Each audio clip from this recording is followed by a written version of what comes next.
बॉलीवुड अभिनेता सैफ अली खान पर हुमलो करनार आरोपी रिमांड पर છે। બાંદ્રા કોર્ટે આરોપી શરીફુલના 5 દિવસના રિમાન્ડ મંજૂર કર્યા છે। કોર્ટમાં આરોપીના બાંગ્લાદેશી કે ભારતીય હોવાના મુદ્દાને લઈને દલીલ થઈ છે। સરકારી વકીલે આરોપીની મનશા પર સવાલ ઉઠાવ્યા।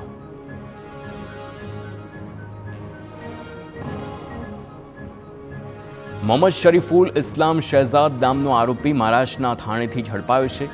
તો થાણેમાં મેંગ્રોવ્સના જંગલોમાં છુપાયો હતો આરોપી। 30 વર્ષીય આરોપી મૂળ બાંગ્લાદેશી હોવાનું પ્રાથમિક તારણ છે। તો આરોપીએ પોલીસથી બચવા પોતાનું મુસ્લિમ નામ બદલીને હિન્દુ રાખ્યું હતું।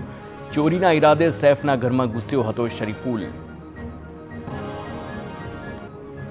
તો 72 કલાકની સતત શોધખોળ કરાઈ, જેમાં 100થી વધુ પોલીસ અધિકારીઓ તપાસમાં જોડાયા। પોલીસે 15થી વધુ શહેરોમાં તપાસ કરી, જેમાં મહારાષ્ટ્રના મુંબઈ, ઠાણે, પાલઘર, વસઈ, વિરાર, મીરા ભાયંદર, નવી મુંબઈ, રાયગઢમાં શોધખોળ કરવામાં આવી છે। આ સિવાય મધ્યપ્રદેશ, છત્તીસગઢ અને ઉત્તર પ્રદેશના શહેરોમાં પણ તપાસ કરવામાં આવી। સમગ્ર મામલે 6 અલગ અલગ શકમંદોની ઝડપીને પૂછપરછ કરાઈ છે। બાંદ્રા તેમજ દાદર રેલવે સ્ટેશનથી રેલવે પોલીસે પણ સઘન તપાસ હાથ ધરી છે, જેમાં દાદર રેલવે સ્ટેશન પર સીસીટીવીમાં જોવા મળ્યો આરોપી। ખ્યાતિકાંડના આરોપી કાર્તિક પટેલના રિમાન્ડ મંજૂર। કોર્ટે કાર્તિક પટેલને 10 દિવસ સુધી રિમાન્ડ પર મોકલ્યો છે। કાર્તિક પટેલની ખ્યાતિકાંડ મામલે 65 દિવસ બાદ કરાઈ છે ધરપકડ। કાર્તિક પટેલ સામે લુકઆઉટ નોટિસ પણ જાહેર કરાઈ છે। તો ખ્યાતિકાંડમાં કરણી સેનાએ ઝંપલાવ્યું છે। આરોપી કાર્તિક પટેલનું સરઘસ કાઢવાની માગણી કરી છે। કરણી સેનાએ જેપી જાડેજાએ કહ્યું છે કે પોલીસ છાશવારે ગુનેગારોનું સરઘસ કાઢે છે, તો કાર્તિક પટેલનું પણ સરઘસ કાઢીને જનતામાં વિશ્વાસ વધારવામાં આવે। વડોદરામાં પાદરામાં જંબુસર હાઈવે પર અકસ્માતમાં 3ના મોત થયા છે। ગવાસદ ગામ પાસે બાઇક અને ટ્રક વચ્ચે સર્જાયો અકસ્માત। મૃતકોમાં એક મહિલા અને 2 નાના બાળકોનો સમાવેશ।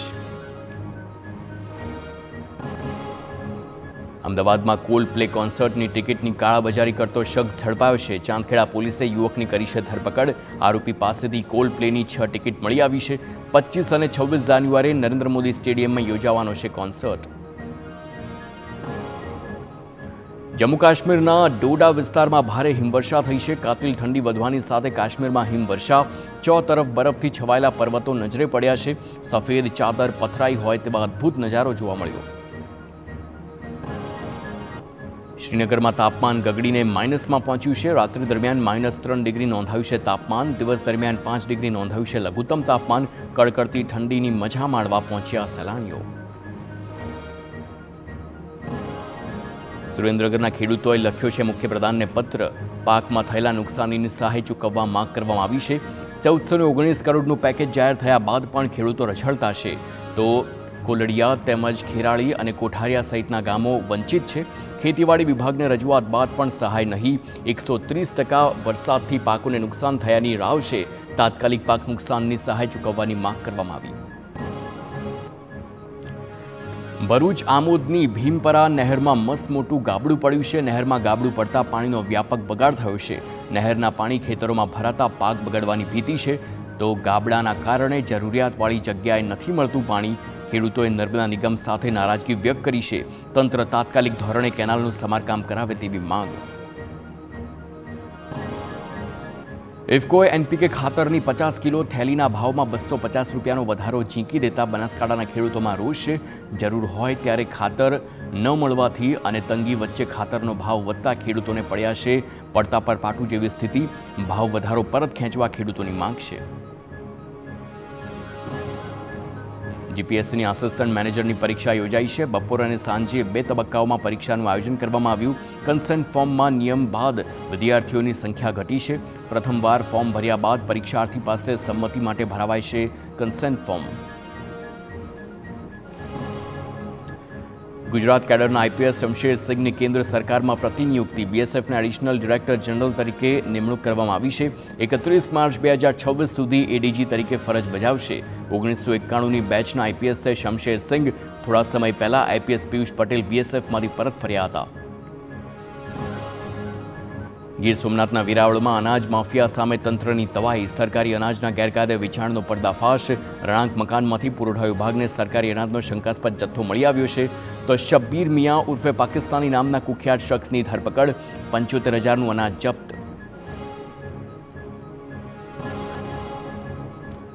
સુરેન્દ્રનગર મનપા દ્વારા દબાણ હટાવવાની કામગીરી, કાચા પાકા દબાણો મનપાએ દૂર કર્યા છે. રોડ પરના લારી ગલ્લા સહિતના 400થી વધુ દબાણો દૂર કરવામાં આવ્યા. બસ સ્ટેન્ડ, 80 ફૂટ રોડ, ટાંકી ચોક વિસ્તારમાં કામગીરી, તો ટાવર રોડ, મેળાનું મેદાન સહિતના વિસ્તારોમાંથી દબાણ દૂર કરવામાં આવ્યા છે. ટ્રાફિકની સમસ્યાને લઈ મનપાનું એક્શન, વારંવાર દબાણ કરનાર સામે થઈ શકે છે ફોજદારી કાર્યવાહી. સુરેન્દ્રનગરમાં બેફામ ડમ્પરો અંગે કમાન્ડ એન્ડ કંટ્રોલ ઓફિસનું નિવેદન. નેત્રમ પ્રોજેક્ટ અંતર્ગત નાખેલા કેમેરાને લઈ આપ્યું છે નિવેદન. કેમેરાઓમાં ડમ્પર સામે કાર્યવાહી થાય તેવી સિસ્ટમ નહીં. બેફામ ડમ્પરની અડફેટે દર 24 કલાકે એક મોત થાય છે. ટ્રાફિક પોલીસે એક વર્ષમાં 814 ડમ્પર ડિટેઇન કર્યા છે, તો ડમ્પર ચાલકો પાસેથી 35 લાખનો દંડ વસૂલ્યો છે. નેત્રમ પ્રોજેક્ટમાં 18,782 વાહન ચાલકોને મેમો અપાયો.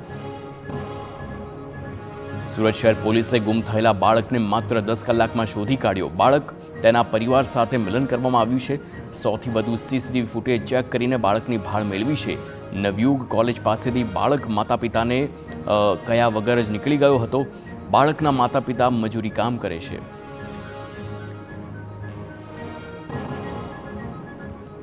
તો ટેક્સટાઇલ ઉદ્યોગમાં ઉઠામણાને લઈ બોલ્યા કેન્દ્ર પ્રધાન CR પાટીલ.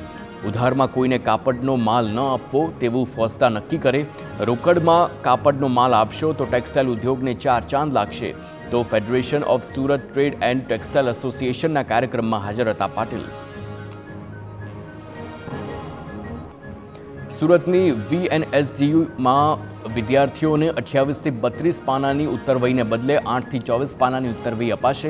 યુનિવર્સિટીને વાર્ષિક 1 કરોડ રૂપિયાની બચત થશે. વિદ્યાર્થીઓની વાંચન તેમજ લેખન શક્તિ ઘટતા નવી શિક્ષણ નીતિના પગલે પરીક્ષાની પેટર્ન બદલાતા નિર્ણય લેવાયો છે. આણંદના ત્રંબાવટી કોમ્પ્લેક્સની 26 દુકાનોના ઠરાવ પ્રાદેશિક કમિશનર દ્વારા રદ કરાતા ખળભળાટ. પાલિકાના પૂર્વ પ્રમુખ યોગેશ ઉપાધ્યાયે પુત્રવધૂને નિયમ નેવે મૂકી દુકાન ફાળવતા ખળભળાટ મચી છે. તો પૂર્વ પ્રમુખ તેમજ જવાબદાર ચીફ ઓફિસર સામે કાર્યવાહીના આદેશ. શિસ્ત વિષયક કાર્યવાહી કરવા પ્રાદેશિક કમિશનરનો હુકમ. સાબરકાંઠાના હિંમતનગરની સાબર ડેરીનો ટ્રાફિકના નિયમોના પાલન માટે મહત્વનો નિર્ણય. ડેરીમાં ફરજ બજાવતા તમામ કર્મચારીઓ અને કામદારો માટે હેલ્મેટ ફરજિયાત છે. હેલ્મેટ પહેર્યા વગરના 2 વ્હીલર લઈને આવનાર વ્યક્તિને ડેરીમાં પ્રવેશ નહીં મળે. તો ડાર્ક ફિલ્મવાળી કાર લાવનાર અને સીટ બેલ્ટ ન પહેરનાર સામે પણ દંડનીય કાર્યવાહી થશે. બનાસકાંઠાના પાલનપુર અમદાવાદ હાઈવે પર કણોદર પાસે ગેસ લીક થતાં દોડધામ મચી. JCBથી રોડ ખોદકામ દરમિયાન ગેસ પાઇપલાઇન તૂટી. ગેસ લીક થતાં આસપાસમાં ભયનો માહોલ સર્જાયો. અમરેલીમાં સ્વામિનારાયણ ગુરુકુળ નિર્મિત હોસ્પિટલનું લોકાર્પણ થયું છે. રાજ્યપાલ આચાર્ય દેવવ્રતના હસ્તે હોસ્પિટલ ખુલ્લી મુકાઈ છે. કાર્યક્રમમાં ભાજપ તેમજ કોંગ્રેસના નેતાઓ એક મંચ પર જોવા મળ્યા. કેન્દ્ર પ્રધાન મનસુખ માંડવિયા, સાંસદ પુરુષોત્તમ રૂપાલા, કૌશિક વેકરિયા, પરેશ ધાનાણી સહિતના નેતા ઉપસ્થિત રહ્યા. ગાંધીનગરના ઇન્દ્રોડા પાર્કમાં ઠંડીના કારણે પ્રાણીઓની સુરક્ષા વધારવામાં આવી છે. ગીર ફાઉન્ડેશને પ્રાણીઓને ઠંડીથી બચવા વિશેષ વ્યવસ્થાનું આયોજન કર્યું છે. પક્ષીઓ માટે ગ્રીન નેટ લગાવવામાં આવી છે, તો સાપ, કાચબા તેમજ અજગરો માટે કોથળા સહિતની સગવડો મૂકવામાં આવી છે. રાજકોટ સહિત સમગ્ર સૌરાષ્ટ્રમાં શાકભાજીના ભાવમાં ધરખમ ઘટાડો. ટામેટા 5 થી 7 રૂપિયા કિલો, મરચા 10 રૂપિયા કિલો તેમજ અન્ય મોટાભાગના શાકભાજી 10 થી 15 રૂપિયા કિલો થઈ ગયા છે. એક બાજુ ખાતરના ઊંચા ભાવ અને બીજી તરફ શાકભાજીના ભાવ ગગડી જતા ખેડૂતો ચિંતામાં મુકાયા. રાજકોટના વિછિયામાં પોલીસ સ્ટેશન પર પથ્થરમારાનો કેસ. પથ્થરમારા બાદ કોળી યુવાનોની ધરપકડથી વણસી વાત. કોળી યુવાનો પરના કેસ પરત ખેંચવા કોળી ઠાકોર સેના અલ્ટિમેટમ આપ્યું છે. જવાબદાર પોલીસ કર્મીઓ સામે કાર્યવાહીની માંગ કરવામાં આવી. જો યોગ્ય કાર્યવાહી ન થાય તો 25 જાન્યુઆરીએ ગુજરાત બંધનું એલાન. રાજકોટના વિછિયામાં લેન્ડ ગ્રેબિંગની ફરિયાદ કરનારની હત્યાનો કેસ. કોંગ્રેસના પ્રતિનિધિ મંડળે મૃતકના પરિવારજનો સાથે મુલાકાત કરી. કોંગ્રેસે તમામ પ્રકારની ન્યાયિક મદદ અને લડત આપવાની ખાતરી આપી છે. કોંગ્રેસે જિલ્લા વહીવટીતંત્ર અને પોલીસની કામગીરી સામે સવાલ ઉઠાવ્યા. તો લેન્ડ ગ્રેબિંગ મામલે ફરિયાદ કરનાર ઘનશ્યામ રાજપરાની હત્યા થઈ હતી. બનાસકાંઠા જિલ્લાના વિભાજનના વિરોધમાં દિયોદરમાં ચાલતા ધરણા હાલ પૂરતા સમેટાયા છે. 18 દિવસથી દિયોદરમાં કરાઈ રહ્યો હતો વિરોધ. તો નવા ઓગળ જિલ્લાની માંગ સાથે ધરણા ચાલતા હતા. નાણાં અને સમય ન વેડફાય તે માટે ઓગળ જિલ્લાના સંકલન સમિતિએ ધરણા સમાપનની જાહેરાત કરી.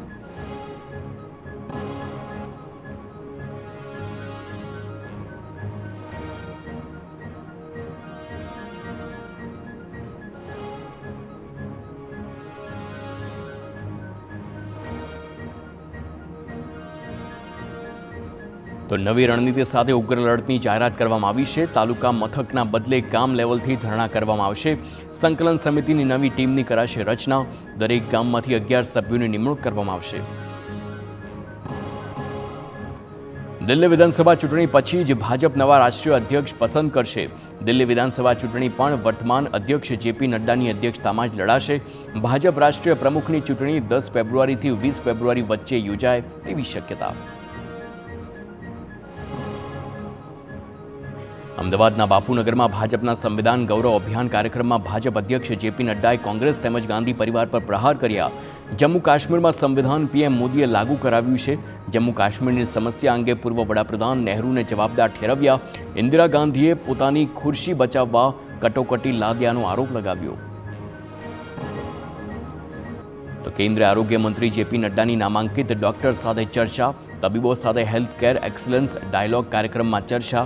રાજ્યના હેલ્થ ઇન્ફ્રાસ્ટ્રક્ચર અને મેડિકલ ક્ષેત્ર વિકાસ અંગે ચર્ચા કરવામાં આવી. ગુજરાતની મેડિકલ ટુરિઝમમાં કામગીરી બાબતે ચર્ચા થઈ. રાજ્યના સ્વાસ્થ્ય મંત્રી ઋષિકેશ પટેલ કાર્યક્રમમાં હાજર રહ્યા. પદ્મશ્રી પદ્મભૂષણ મેળવનાર ડોક્ટર પણ હાજર રહ્યા છે. આ મામલે ભાજપ પ્રવક્તા અનિલ પટેલનું નિવેદન. ગુજરાતમાં હેલ્થ ઇન્ફ્રાસ્ટ્રક્ચરનો સતત વિકાસ થઈ રહ્યો છે. મેડિકલ ક્ષેત્રે યુજી તેમજ પીજીની સીટમાં સતત વધારો થઈ રહ્યો છે. દરેક જિલ્લામાં એક મેડિકલ કોલેજ બનવા તરફ સરકાર આગળ વધી રહી છે. અમરેલી લેટરકાંડ મુદ્દે આવતીકાલે તપાસ શરૂ થશે. સ્ટેટ મોનિટરિંગ સેલના ડીઆઈજી નિર્લિપ્ત રાય અમરેલી પહોંચે તેવી શક્યતા. પાયલ કોટીએ પોલીસ પર લગાવેલ ગંભીર આક્ષેપો અંગે કરશે તપાસ.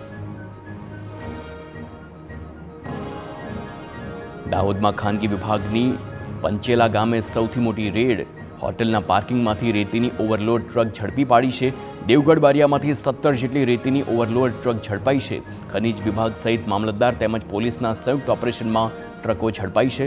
6 કરોડથી વધુનો મુદ્દામાલ જપ્ત કરવામાં આવ્યો અને અંદાજે 40 લાખથી વધુની વસૂલાત થાય તેવી શક્યતા. બનાસકાંઠામાં અમીરગઢના બોર્ડર વિસ્તારમાં લક્ઝરી બસના મુસાફર પાસેથી હથિયાર મળી આવ્યું છે. દેશી પિસ્તોલ અને 8 કારતૂસ જપ્ત કરવામાં આવી છે. 3 ઇસમો સામે ગુનો દાખલ કરવામાં આવ્યો. બસના ચેકિંગ દરમિયાન પોલીસે હથિયાર કબજે કર્યું. મધ્યપ્રદેશથી પિસ્તોલ લાવી કચ્છના અંજારમાં આપવાની હતી. અમદાવાદના સરદારનગર વિસ્તારમાં જુગારના અડ્ડા પર પીસીબીના દરોડા. એક સગીર સહિત 5 જુગારીઓને જુગાર રમતા ઝડપી લીધા છે. છારાનગર ફ્રી કોલોનીમાં પતરાના શેડ નીચે રમતો હતો જુગાર. તો રોકડ મોબાઈલ સહિત 2,32,000થી વધુની કિંમતનો મુદ્દામાલ કબજે કરવામાં આવ્યો. અમદાવાદમાં શેર બજારમાં વધુ નફો આપવાની લાલચે રોકાણ કરાવી છેતરપિંડી કરતી ટોળકી સભ્ય ઝડપાઈ છે. સાયબર ક્રાઇમ પોલીસે 3 આરોપીઓની ધરપકડ કરી છે, જ્યારે અન્ય આરોપીઓની શોધખોળ યથાવત છે. ઝડપાયેલો આરોપી નિવૃત્ત તાલુકા વિકાસ અધિકારીનો પુત્ર હોવાનું સામે આવ્યું છે. લાખો રૂપિયાનો મુદ્દામાલ પણ કબજે કરવામાં આવ્યો. સુરતમાં ચેઇન સ્નેચિંગ કરનાર મહિલા ગેંગ પોલીસના સકંજામાં આવી છે. ઇસ્કોન મંદિરમાં મહિલા ગેંગ કરતી હતી ચેઇનની ચીલ ઝડપ.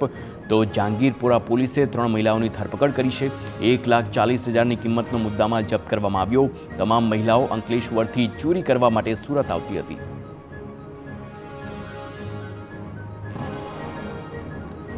વડોદરા માર્કેટિંગ કંપનીના નામે લોકોને છેતરનાર ઠગ 13 વર્ષે ઝડપાયો છે.